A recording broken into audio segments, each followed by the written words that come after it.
24வது வசனமாகும்.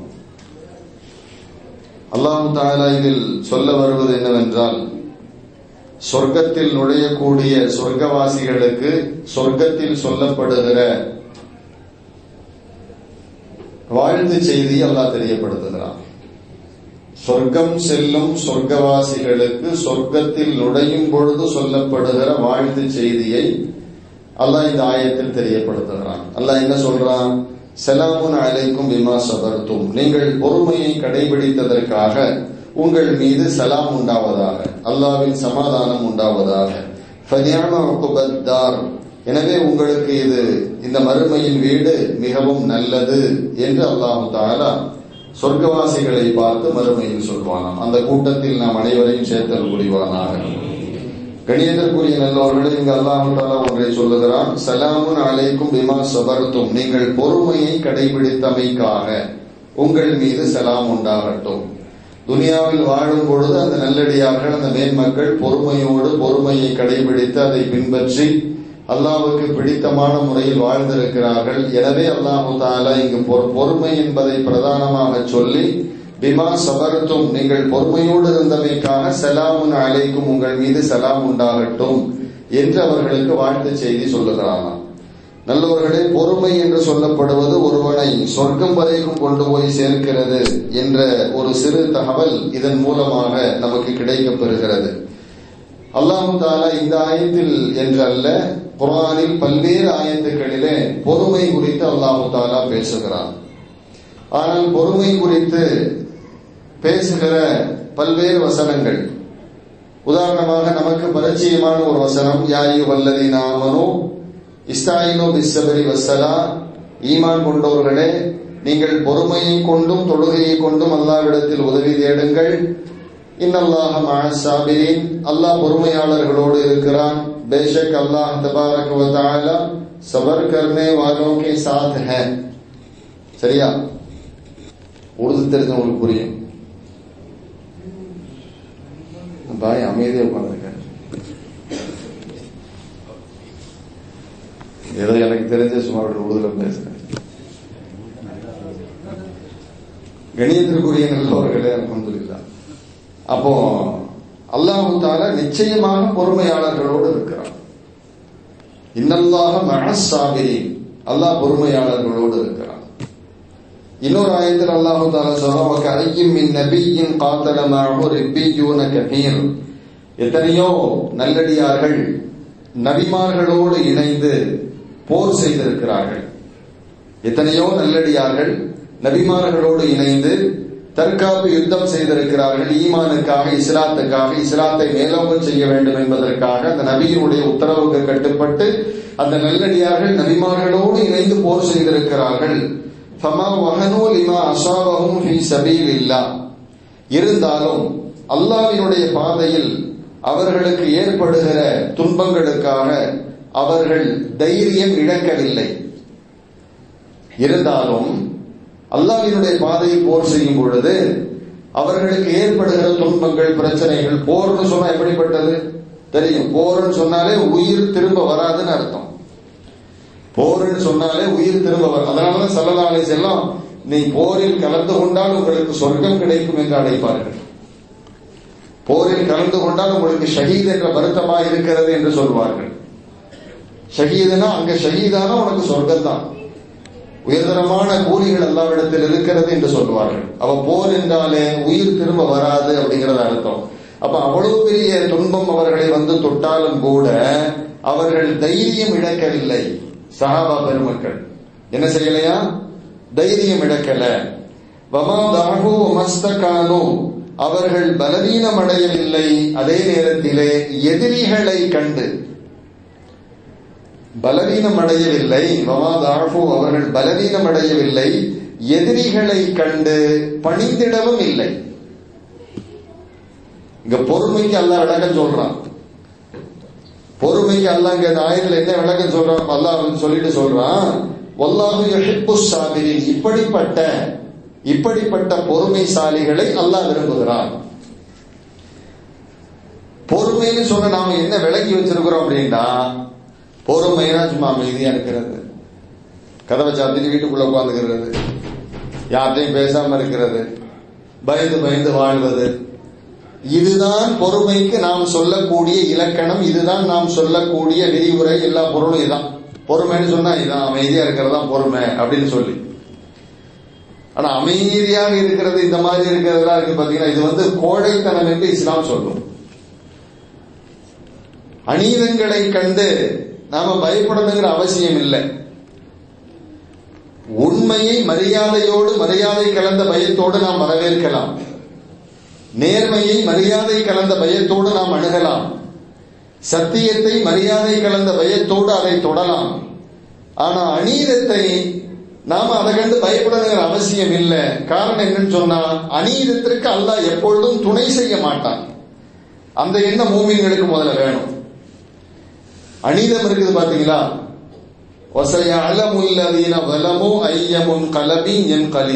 அநீதக்காரர்கள் எங்கு செல்லுவார்கள் அப்படிங்கிறத அறிந்து கொள்வார்கள் என்று அல்லாஹ் தஆலா சொல்லுகிறார்.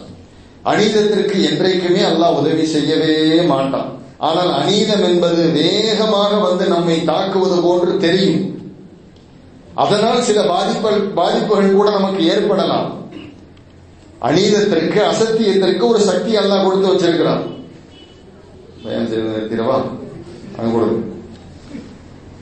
அநீதத்திற்கு என்ன செய்யலாம், ஒரு சக்தி கொடுத்து வச்சிருக்கிறான்.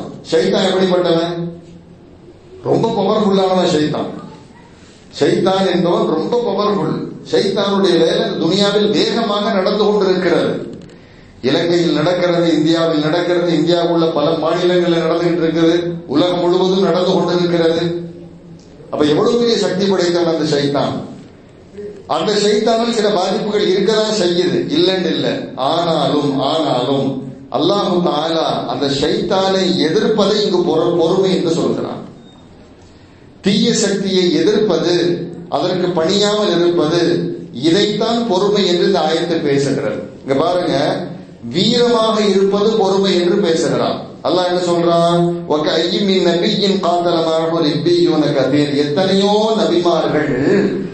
எத்தனையோ நபிமார்களோடு நல்லடியார்கள் இணைந்து போர் செய்தார்கள். போர் செய்ததுக்கு துணிச்சல் வேணுமா இல்லையா? தைரியம் வேணும். அப்போ போர் செய்பவர்களை பொறுமையாளர்கள் என்று அல்லாஹ் சொல்றான். கடைசியா இந்த பொறுமையாளர்களை நேசிக்கிறேன் அப்படின்னு சொல்லி எல்லாம் முடிக்கிறான் அந்த ஆயத்துல. வல்லாஹு யுஹிப்புஸ் சாபிரீன், இந்த பொறுமையாளர்களை அல்லாஹ் நேசிக்கிறான். அப்படின்னா எந்த பொறுமையாளர்கள் மேல பார்த்தா, யார் வீரமாக இருக்கிறார்களோ அவர்கள் தான் பொறுமைசாலிகளாம். அல்லாஹ் சொல்ற விளக்கத்தை பாத்தீங்களா? யார் வீரமாக இருக்கிறார்களோ, வீரம்னு சொன்னா இன்னொன்னு இருக்குது, கண்மூடித்தனமான முட்டாள்தனமான முரட்டுத்தனம், அதுக்கு பேரு வீரம் இல்லை. அதுக்கு பேரு வீரம் இல்லை, அதுக்கு பேரு அவசரத்துக்கு வர்றதுன்னு அர்த்தம். உட்காந்துக்கிட்டே இருக்கிறோம், திடீர்னு ஒரு எரிஞ்சு போறாரு அப்படின்னா என்ன அர்த்தம்? உட்காந்துக்கிட்டே இருக்கிறீங்க, வேகமா எரிஞ்சு போறீங்க டாய்லெட்டுக்கு. நான் சொல்றது புரியுதா? இது முரட்டுத்தனம், முட்டாள்தனம் அப்படி சொல்லலாம். நிறைய பேர் முரட்டுத்தனத்தை தான் வீரன் நினைச்சிட்டு இருக்கிறாங்க. ஆனா முரடனை போல கோழை யாருமே இல்லை. முரடன் கூட ரெண்டு பேரும் சேர்ந்துக்கிட்டா அவனுக்கு கையும் ஓடாது, காலும் ஓடாது இல்லையா? அந்த முரடனை தனியா விட்டு பாருங்க, சுஜூது செஞ்சுட்டு போயிட்டே இருப்பான். கணியத்திற்குரிய நல்லவர்களே, அப்போ எத்தனையோ நபிமார்கள் இறை நல்லடியார்களோடு, எத்தனையோ நபிமார்களோடு நல்லடியார்கள் இணைந்து போர் செய்தார்கள். போர் செய்தவர்களை வீரன் என்று அல்லாஹ் சொல்லுகிறான். அதே போல அடுத்த ஸ்டெப்ல அல்லாஹ் சொல்லும் பொழுது ஃபமா வஹனு லிமா அஸாபஹும் ஃபமா வஹனு லிமா அஸாபஹும் ஃபீ சபீலில்லாஹ், அல்லாஹ்வுடைய பாதையில், ஃபீ சபீலில், அல்லாஹ்வுடைய பாதையில் அவர்களுக்கு ஏற்பட்ட துன்பங்களுக்காக அவர்கள் பலவீனம் அடைந்து விடவும் இல்லை. அப்படின்னா என்ன அர்த்தம்? கோழைத்தனமும் வரல. அந்த மாதிரி சண்டை போட்டுட்டே இருக்கிறாங்க, பிரச்சனை ஆகிட்டே இருக்குது அப்படின்னு சொல்லி அவர்கள் கோழைத்தனமாகி ஒரு இடத்தில் ஒதுங்கவும் இல்லை. அதே போல அவர்கள் எதிரிகளுக்கு பயந்து பணிந்திடவும் இல்லை. அநீதத்தை கண்டு ஏன் பயப்படணும்? அவசியம் இல்லை. அநீதத்துக்கு எதிராக நான் துணை செய்தேங்கிறான் அல்லாஹ் குர்ஆன்ல. அநீதத்துக்கு எதிராக நான் உங்களுக்கு உதவி செய்வேன் என்று அல்லாஹ் குர்ஆனில் வாக்குறுதி கொடுத்திருக்கும் பொழுது, அந்த அநீதத்தை ஒழிக்கக்கூடிய சக்தியாக இருக்கும் துஆ நம்மோடு இருக்கும் பொழுது, அத்துஆஉ சிலாஹுல் முஃமின் என்று அல்லாஹ் சொல்றான். துவா எப்படிப்பட்டது? முஃமினின் ஆயுதம். முஃமின் கா ஹத்தியார் துஆ ஹை. முஃமினுடைய ஆயுதம் என்னது? துஆ. ஸல்லல்லாஹு அலைஹி வஸல்லம் சொல்றாங்க. அப்ப அநீதத்துக்கு அல்லாஹ் உதவி செய்ய மாட்டான். அநீதத்திலிருந்து பாதுகாப்பு தேடுவதற்கு அற்புதமான வழி துவா. அப்ப இதெல்லாம் இருக்கும் பொழுது அநீதத்துக்குன்னு நம்ம ஏன் பயப்படுவானே? ஆனா அதே நேரத்தில் சொன்ன மாதிரி அநீதம் சில பாதிப்புகளை ஏற்படுத்தும், பூச்சாண்டி காமிக்கும். அந்த பூச்சாண்டிக்கெல்லாம் மூமின்கள் பயப்படக்கூடாது. என்ன செய்யக்கூடாது? மூமின்கள் பயப்படக்கூடாது. அதுக்கப்புறம் அல்லாஹ் தஆலா சொல்றான், அவங்க பலவீனம் அடையவும் இல்லை, எதிரிகளை கண்டே பணியவும் மாட்டாங்க. இதுதான் அவர்களுக்குரிய வீரம், இதுதான் அவர்களுக்குரிய சத்தியம். வல்லாஹு யுஹிப்புஸ் சாபிரீன். இத்தகைய பொறுமையாளர்களை அல்லாஹ் நேசிக்கிறார். இதெல்லாம் சொல்லிட்டு இதுதான் பொறுமைங்கிறான் அல்லாஹ். அப்ப பொறுமைக்கு நாம் வைத்திருக்கக்கூடிய பொருள் தவறானது, பொறுமைக்கு நாம் கொண்ட பொருள் தவறானது. இன்னொரு ஆயத்தில் அல்லாஹ் தஆலா சொல்லும் பொழுது அங்கே சபருங்கிற வார்த்தையை பயன்படுத்துறான். அந்த சபருக்கு என்ன அர்த்தம் அப்படின்னு சொன்னா, கொள்கையில் உறுதியாக இருப்பது. பிரச்சனைகள் எவ்வளவுதான் வந்தாலும் நாம் கொண்ட கொள்கையில் உறுதியாக இருந்து அசத்தியத்தை துரத்துவது என்பதற்கு அல்லாஹ் தஆலா பொறுமை என்று அந்த ஆயத்தில் விளக்கம் சொல்றோம். அப்ப இந்த ஆயத்துல மிக அற்புதமான முறையில் அல்லாஹ் தஆலா சொல்லித் தருகிற இது போன்ற பல்வேறு வசனங்களின் வாயிலாக அல்லாஹ் பொறுமை குறித்து பேசுகிறான். குறிப்பாக ஞானவான்கள் பொறுமை என்பது 3 வகைப்படும் என்று சொல்வர். 3 வகைப்படும். முதலாவது என்ன அப்படின்னா, அல்லாஹ்வுக்கு கட்டுப்படுவதில் பொறுமையை கடைபிடிப்பது. இரண்டாவது பொறுமை ஹராமாக்கப்பட்டதை தவிர்த்துக் கொள்வதில் பொறுமை கடைபிடிப்பது. மூன்றாவது என்ன, தமக்கு ஏற்படுகிற சோதனைகள் இழப்புகளை சகித்துக் கொண்டு பொறுமையோடு இருப்பது. இந்த 3ம் ஒவ்வொரு முஃமினுக்கும் அவசியம். அல்லாஹ்வுடைய ஏவல்களை அல்லாஹ்வுக்கு கட்டுப்படுறதுல பொறுமையை கடைபிடிக்கிறதுனா என்ன? அல்லாஹ்வுக்கு கட்டுப்படுவதில் பொறுமையை கடைபிடித்தல் என்பதற்கு நிறைய விளக்கம் சொல்லலாம். உதாரணமா ஜும்மா தொழுகை வச்சுக்குவோம். ஜும்மா என்பது அல்லாஹ் போட்ட உத்தரவு இல்லையா? ஜும்மாவுக்கு அல்லாஹ் என்ன சொல்றான்? இதா நூதிய லிஸ்ஸலாத்தி மின் யௌமில் ஜும்ஆத்தி ஃபஸ்அவு இலா திக்ரில்லாஹ்.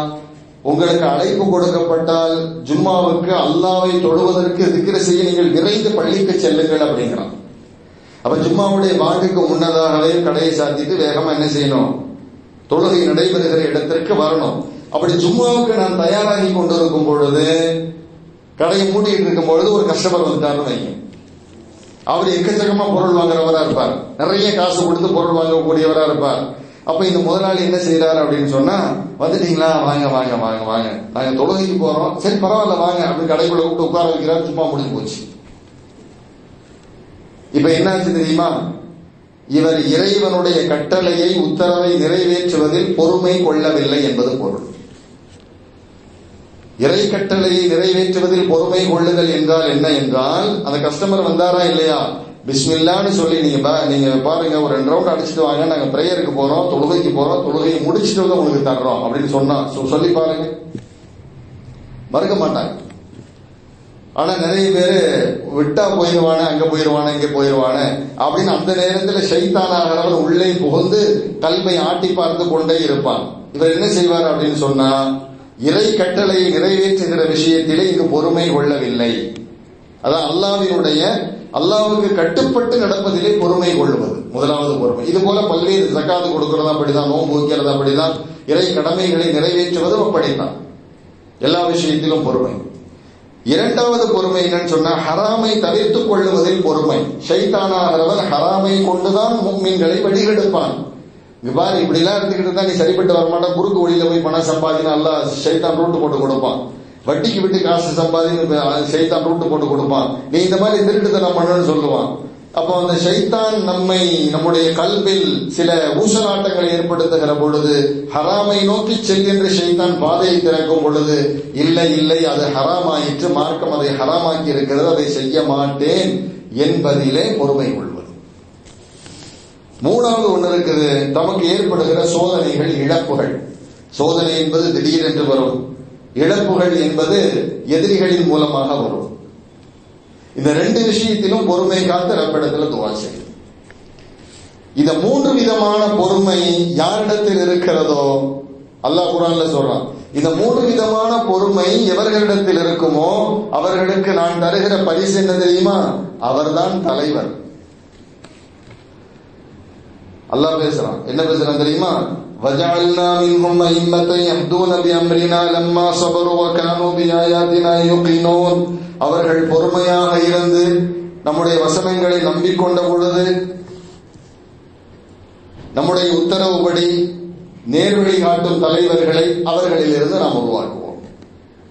அல்லாஹ் சொல்றான், அவங்க பொறுமையாக இருந்து நம்முடைய ஆயத்துக்களை நம்முடைய வசனங்களை நம்பிய பொழுது பொறுமையாக இருப்பாங்க. குர்ஆன் மீது அல்லாஹ்வுடைய ஆயத்துக்களின் மீது நம்பிக்கை கொள்வார்கள். அதே போல நம்முடைய வழிகாட்டுதலின்படி நம்முடைய உத்தரவின்படி அவர்கள் நடப்பார்கள். இவர்களுக்கு நான் கொடுக்கிறது, அவர்களிலிருந்து தலைமைத்துவத்தை நான் தேர்வு செய்வேன். அவர்களில் தலைவராக இருக்கக்கூடியவர் யார்? எது இருந்தால் இந்த 3 விதமான பொறுமைகள் இருந்தால் இப்ப தலைமைத்துவத்திற்கு தேவையான விஷயத்தை அல்லாஹ் தஆலா இங்கு பதிவு செய்கிறார். கண்ணியத்திற்குரிய நல்லவர்களே, ஸல்லல்லாஹு அலைஹி வஸல்லம் அவர்களுடைய சஹாபாக்கள், அதாவது அன்சாரி சஹாபாக்கள்ல சிலர் பெருமானாரிடத்தில் வந்து கேட்டாங்க, யா ரசூலல்லாஹ் ஏதாவது கொடுங்கன்னாங்க. ரசூல் ஸல்லல்லாஹு அலைஹி வஸல்லம் கொஞ்சம் கொடுத்தாங்க. மீண்டும் அந்த சஹாபாக்கள் கேட்டார்கள், கொஞ்சம் கொடுங்கள். மீண்டும் கொடுத்தார்கள். மூன்றாவதும் கேட்டார்கள், கொஞ்சம் கொடுங்கள். மூன்றாவதும் கொடுத்தார்கள். கொடுத்து கொடுத்து ஸல்லல்லாஹு அலைஹி வஸல்லம் உள்ளதெல்லாம் தீர்ந்து போச்சு. இப்போ ஸல்லல்லாஹு அலைஹி வஸல்லம் சொன்னாங்க, மா யகூனு இன்தி மின் கைரின் ஃபலன் அத்தஹிரஹு அன்கும். என்னிடத்தில் உள்ள செல்வத்தை நான் உங்களுக்கு தராமல் பதுக்கி வைத்துக் கொள்ள பிரியப்பட மாட்டேன். நான் பதுக்கி வைத்துக் கொள்பவன் அல்ல. இருந்தாலும் ஒமை யஸ்தஅஃபிஃப் யுஃபஹுல்லாஹ், அதாவது சுயமரியாதை. ஆமா, எவர் சுயமரியாதையை பேணிக் கொள்வாரோ அல்லாஹ் அவரை சுயமரியாதையோடு வாழச் செய்வான். யார் சுயமரியாதையை பேணிக் கொள்வாரோ அவரை அல்லாஹ் தஆலா சுயமரியாதையோடு வாழச் செய்வான். ஒமை யஸ்தகினி யுக்னிஹில்லாஹ், யார் பிறரிடத்தில் தேவையற்றிருப்பாரோ, பிறரிடத்தில் கேட்க மாட்டார், அல்லாஹ் கொடுத்தது பொருந்திக் கொள்வார். யார் பிறரிடத்தில் தேவையற்றிருப்பாரோ அவரை அல்லாஹ் தஆலா அப்படியே ஆக்குவான். சீமான் உடையவனாக, தேவை இல்லாதவராகவே அல்லாஹ் ஆக்குவான். நிர்பந்த செலவுகளுக்குரியவராக அல்லாஹ் அவரை ஒருபோதும் ஆக்க மாட்டான். அல்லாஹ் கொடுத்தது போதும் இருக்கிறவன். அதே போல ஒமை யதஸப்பர், எவர் பொறுமை கொள்ள முயற்சிப்பாரோ அல்லது பொறுமை கொள்வாரோ யுஸப்பிருஹுல்லாஹ், அல்லாஹ் அவரை பொறுமைசாலியாக மாற்றுகிறான். ஸல்லல்லாஹு அலைஹி வஸல்லம் மேலும் சொன்னாங்க, வமா உஅதிய அஹதுன் அதான் கைரன் வ அவ்ஸஅ மினஸ் ஸப்ரி, பொறுமையை விட சிறந்த விசாலமான அருள்வளம் எவருக்கும் வழங்கப்படவில்லை. பொறுமைதான் சிறந்த அருள்வளம் என்று ஸல்லல்லாஹு அலைஹி வஸல்லம் சொல்றாங்க.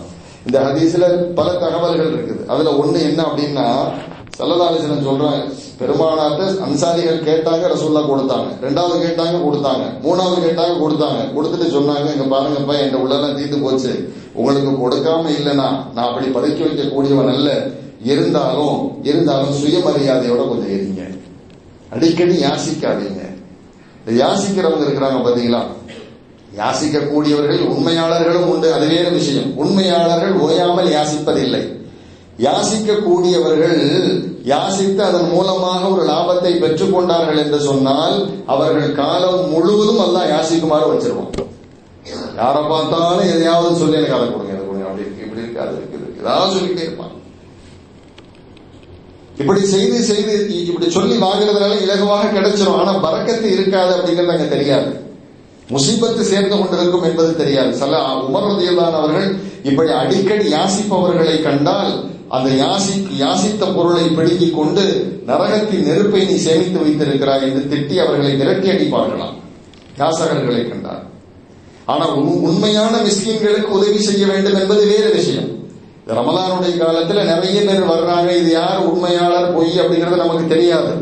இருந்தாலும் நெருங்கியவர்களுக்கு நன்றாக தெரிய வரும். எப்ப பார்த்தாலும் ஒருவரிடத்துல போய் அதை இதை சொல்லி யாசிக்கிறது இருக்குது, யார் அதிகமாக யாசிப்பது அந்த நரகத்திற்கு வழிவகுக்கும் என்று ஸல்லல்லாஹு அலைஹி வஸல்லம் சொன்னாங்க. யாசிக்க கூடாது. அல்லாஹ் கொடுத்தது போதும் என்று இருக்கும் பொழுது இவரை தேடி செல்வம் வந்து கொண்டே இருக்கும். அதான் ஸல்லல்லாஹு அலைஹி வஸல்லம் சொன்னாங்க, கொஞ்சம் சுயமரியாதையோட இருங்க. சுயமரியாதையை பேணிக் கொண்டால் அல்லாஹ் தஆலா உங்களை மரியாதையாக வாழச் செய்வான். அதே போல பிறரிடத்தில் கேட்டு கேட்டு எதையும் பெறாதீங்க, தேவையில்லாமல் இருங்க. அல்லாஹ் தஆலா உங்களை அப்படியே வைத்திருப்பான். தேவையில்லா செலவுகளை கொடுக்க மாட்டான். மனைவிக்கு சரியில்லை, உடம்பு சரியில்லை, குழந்தைக்கு அது இருக்கு, அப்படி இருக்கு, இப்படி இருக்கு, இந்த மாதிரி பல்வேறு பிரச்சனைகளை பேப்பரில் எழுதி கொண்டு வருபவர்களும் இருக்கிறார்கள். வரும்பொழுது பள்ளிவாசலில் பல இடத்தில் சொல்லி சொல்லி பெறுபவர்களும் இருக்கிறார்கள் இல்லையா? காலம் முழுவதும் அல்லாஹ் வந்து அவங்க அப்படிதான் வச்சிருக்கிறான்.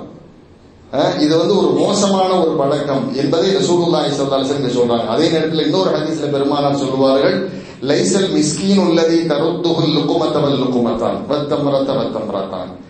ஏழை என்பவர் இவர் அல்ல, எவர் ஒரு பேரித்தம்பழம் அல்லது 2 பேரித்தம்பழம், ஒரு கவள உணவு அல்லது 2 கவள உணவு, இதற்காக அலைந்து திரிகிறார் அல்லவா? வீட்டு கதவை தட்டி கேட்பார், வரும்போது கேட்பார், போகும்போது கேட்பார், சும்மா இருக்க விட மாட்டார், இந்த மாதிரி கேட்டுக்கிட்டே இருக்கிறாரு பாத்தீங்களா? இவர் லைசல் மிஸ்கின், இவர் மிஸ்கினே அல்ல, இவர் ஒரு வகையான செல்வந்தர், வேஷம் போடுவார், இவர் மிஸ்கின் அல்ல. வலாக்கின், ஆனால் மிஸ்கின் என்பவர்கள் சிலர் இருக்கிறார்கள். எப்படி இருப்பாங்கன்னு சொன்னா, அவங்க தோற்றத்தை பார்த்தா மிஸ்கின்னு நீங்க சொல்ல மாட்டீங்களா? ஸல்லல்லாஹு அலைஹி வஸல்லம் சொல்றாங்க, அவருடைய தோற்றத்தை பார்த்தால் நீங்கள் ஏழை என்று சொல்ல மாட்டீர்கள். தோற்றத்தை பார்த்தால் பெரிய பணக்கார மாதிரி இருப்பாரு, உள்ளுக்குள்ள 1000 தேவை இருக்கும். உள்ளுக்குள்ள என்ன இருக்குமா? 1000 தேவைகள், 1000 பிரச்சனைகள், பொருளாதார சிக்கல்கள் இருக்கும். இருந்தாலும் யாரிடத்திலும் தன்னுடைய பொருளாதார சீர்கேட்டை சொல்லி கொஞ்சம் காசு கொடுங்க அப்படின்னு கேட்கறதுக்கு கூச்சப்படுவார், கேட்க மாட்டார். ஒருவேளை நிர்பந்தத்தின் அடிப்படையில் அவர் கேட்டாலும் குழைந்து நெடிந்தலா குழஞ்சி நெடிந்து கேட்க மாட்டாராம். யாரிடத்திலும் முஹ்தாஜ் ஆக மாட்டாராம், தேவையுடையவராக ஆக மாட்டாராம். இப்படிப்பட்டவர்களை தேடி பிடித்து உங்களுடைய தர்மத்தை கொடுப்பது ஆக சிறந்தது என்றார்கள் ரசூலுல்லாஹி ஸல்லல்லாஹு அலைஹி வஸல்லம் அவர்கள். அப்ப கண்ணியத்திற்குரிய நல்லவர்களே, அப்ப இதெல்லாம் ஸல்லல்லாஹு அலைஹி வஸல்லம் சொல்லிட்டு என்ன சொல்ல வர்றாங்க அப்படின்னு சொன்னா, பொறுமையை விட சிறந்த விசாலமான அருள் எவருக்கும் வழங்கப்படவில்லை. இப்படி கேட்டுக்கிட்டே இருக்கிறது இது பொறுமையின்மை, இது பொறுமை கிடையாது, பொறுமைக்கு அப்பாற்பட்ட செயல் என்பதை ரசூலுல்லாஹி ஸல்லல்லாஹு அலைஹி வஸல்லம் சொல்லி தர்றாங்க. பல சந்தர்ப்பங்களிலே பல்வேறு நிலைகளிலே பெருமானார் ஸல்லல்லாஹு அலைஹி வஸல்லம் அவர்கள் பொறுமைக்கு அற்புதமான பல விளக்கங்களை எல்லாம் கொடுத்திருக்கிறார்கள். அதையெல்லாம் புரிந்து அறிந்து செயல்படுபவர்களாக அல்லாஹ் என்னையும் உங்களையும் ஆக்குவானாக. வாஹிர் தஅவானா அல்ஹம்துலில்லாஹி ரப்பில் ஆலமீன். அல்ஹம்துலில்லாஹி ரப்பில் ஆலமீன்.